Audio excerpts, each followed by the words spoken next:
Hello ವೀಕ್ಷಕರೇ, ಎಲ್ಲರಿಗೂ ನಮಸ್ಕಾರ. ಮತ್ತೊಮ್ಮೆ ರೀಚೇಲ್ ಡ್ಯಾಡಿ ಸಾಫ್ಟ್ವೇರ್ ಯೂಟ್ಯೂಬ್ ಚಾನಲ್ಗೆ ಸ್ವಾಗತ. ಸೊ ಇವತ್ತಿನ ಈ ವಿಡಿಯೋದಲ್ಲಿ ನಾವೇನು ಕಲಿತಾ ಇದ್ದೀವಿ ಅಂದರೆ how to check supplier wise stock. So supplier ಸ್ಟಾಕ್ನ ಐಟಮ್ ವೈಸ್ ಹೇಗೆ ಎಲ್ಲಿ ನೋಡೋದು ಅಂತ ಕಲಿಯೋಣ ವೀಕ್ಷಕರೇ ಇವತ್ತಿನ ವಿಡಿಯೋದಲ್ಲಿ. ಎಸ್, ಸೊ ನಾವು ಮೊದಲನೇದಾಗಿ ರಿಪೋರ್ಟ್ಸ್ ಅನ್ನೋ ಆಪ್ಷನ್ಗೆ ಹೋಗೋಣ.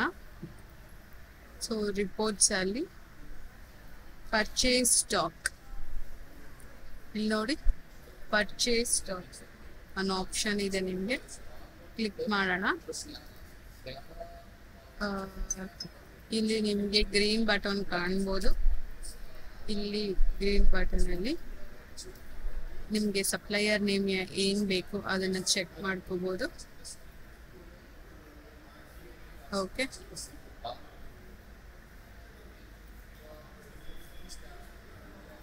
ನಾನು ಗೆಟ್ ಡೇಟಾ ಅನ್ನೋ ಆಪ್ಷನ್ಗೆ ಕ್ಲಿಕ್ ಮಾಡಿದೆ. ಓಕೆ, ಈ ಸಪ್ಲೈಯರ್ ಹತ್ರ ಆಮಿ ಅನ್ನೋ ಸಪ್ಲೈಯರ್ ಹತ್ರ ನಾನು ಇಲ್ಲಿ ನೋಡಿ, ಇದು ಸಪ್ಲೈಯರ್ ನೇಮ್ ಆಮಿ. ಸೊ ಅವ್ರ ಹತ್ರ ನಾನು ಇಷ್ಟು ಪ್ರಾಡಕ್ಟ್ಸ್ನ ತಗೊಂಡಿದ್ದೀನಿ, ಇಷ್ಟು ರೇಟ್ಗೆ, ಇಷ್ಟು ಕ್ವಾಂಟಿಟಿ, ಮತ್ತೆ ಸ್ಟಾಕ್ ಬ್ಯಾಲೆನ್ಸ್ ನೋಡ್ಬೋದು ಇಲ್ಲಿ ನೀವು. ಓಕೆ, ಪ್ರತಿಯೊಂದು ಡೀಟೇಲ್ಸ್ ನೀವು ಇಲ್ಲಿ ನೋಡ್ಬೋದು. ಮತ್ತೆ ನೀವು ಬೇರೆ ಕಸ್ಟಮರ್ ನೋಡಬೇಕು ಅಂದರೆ ಇಲ್ಲಿ ರೀಸೆಟ್ ಅನ್ನೋ ಆಪ್ಷನ್ ಇದೆ. ಇಲ್ಲಿ ರೀಸೆಟ್ ಮಾಡಿ ನೀವು ಚೇಂಜ್ ಮಾಡ್ಕೋಬೋದು. ಮನು ಅನ್ನೋ, ಸೊ ನಾನು ಮನು ಅನ್ನೋರ ಹತ್ರ ನಾನು ಜಸ್ಟ್ ಸ್ಯಾರಿ ಪರ್ಚೇಸ್ ಮಾಡಿದ್ದೀನಿ, ಎಷ್ಟು quantity, stock in hand, barcode, price ಪ್ರತಿಯೊಂದು ನಿಮ್ಗೆ ಇಲ್ಲಿ ಸಿಕ್ಬಿಡುತ್ತೆ. ಸೊ ನಾನು ಮತ್ತೆ ಬೇರೆ ಕಸ್ಟಮರ್ ರಾಮ್ ಅನ್ನೋ ಕಸ್ಟಮರ್ ಹತ್ರ ಏನೇನು ಪರ್ಚೇಸ್ ಮಾಡಿದ್ದೀನಿ ಅದ್ರದ್ದು ನಿಮಗೆ ಡೀಟೇಲ್ಸ್ ಇಲ್ಲಿ ಸಿಕ್ಬಿಡುತ್ತೆ.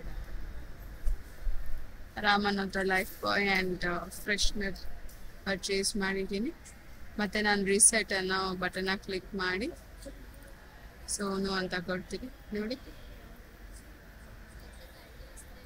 Supplier wise and product wise ಸ್ಟಾಕ್ನ ನೋಡ್ಬೋದು ಇಲ್ಲಿ. ಈಸಿ ಎಲ್ಲ ವೀಕ್ಷಕರೇ. ನಾನು ಮತ್ತೊಮ್ಮೆ ಹೇಳ್ತೀನಿ, ರಿಪೋರ್ಟ್ಸಿಗೆ ಬನ್ನಿ, ರಿಪೋರ್ಟ್ಸಲ್ಲಿ ಕ್ಲಿಕ್ ಮಾಡಿ ಬಟನ್ನ.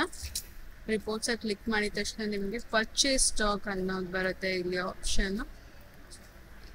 ಈ ಪರ್ಚೇಸ್ ಸ್ಟಾಕಲ್ಲಿ ನಿಮಗೆ ಎಲ್ಲ ಡೀಟೇಲ್ಸು ಸಿಗುತ್ತೆ, ಸಪ್ಲೈಯರ್ ವೈಸ್ ಆ್ಯಂಡ್ ಸ್ಟಾಕ್ ಏನಿದೆ ಏನಿಲ್ಲ. ಈಸಿ ಎಲ್ಲ ವೀಕ್ಷಕರೇ. ಥ್ಯಾಂಕ್ ಯು ಫಾರ್ ವಾಚಿಂಗ್ ರೀಚೇಲ್ ಡ್ಯಾಡಿ ಸಾಫ್ಟ್ವೇರ್ ಯೂಟ್ಯೂಬ್ ಚಾನಲ್. ಧನ್ಯವಾದಗಳು, ನಮಸ್ಕಾರ.